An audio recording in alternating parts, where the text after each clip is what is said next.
He's less than that. He's a puppet. He's the executive.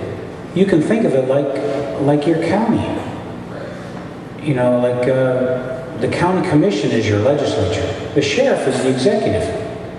The sheriff, all he can do is enforce the laws that are made for him. That's all the president can do, is enforce the laws. All the agencies he's over are policing agencies. All those, that alphabet soup, EPA, OSHA, NIOSH, all the rest of them, they're all policemen. And that's what they do is go out and enforce the law, and they all work for the president. But it's Congress that makes those laws. Congress created NIOSH and EPA and all the rest. You're exactly right, though, because if we had a conservative that was the speaker, that health care bill would have never even come up for a vote. That's right. That's why you can't really vote for conservative Democrats either.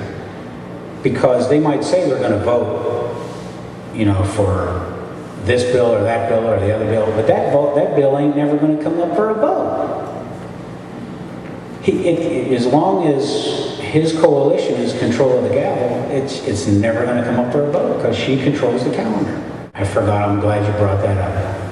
The news media, of course, cooperates with these guys to help them. And they keep saying, well, they're running away from Pelosi now. They're running away from Reid. They're running away. They're not running away. They're crawling under a rock.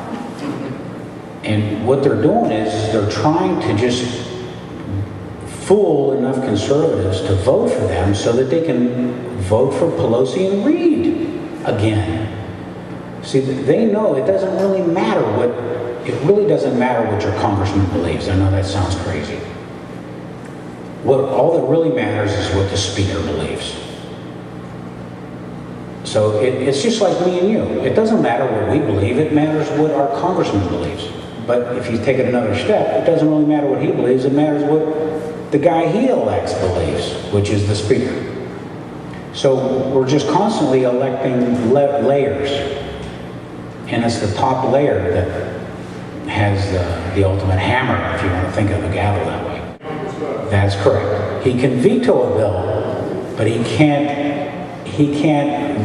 write one or get it passed.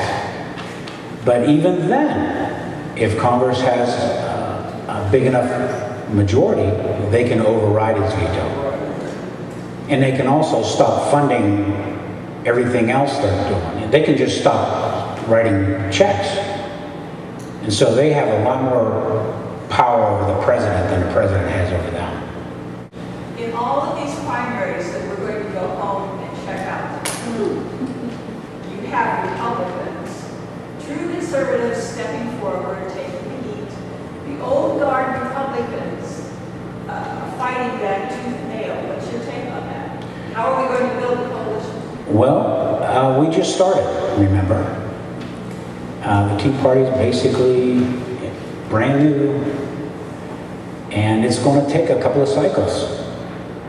And the way you run out the royals and the professionals, as I like to call them, is you have to do it in the primary through the precinct executive position. You know, that's another thing they never taught us about, is what is a precinct executive? What is a precinct? You know, when was the last time you ever heard a politician tell you what a precinct was? That's the last thing they want you to know about. You know, they would be essentially just handing you the keys and say, here, you want the keys to your country? Oh, well, maybe I better keep them. I think I know better than you do how we should run this place.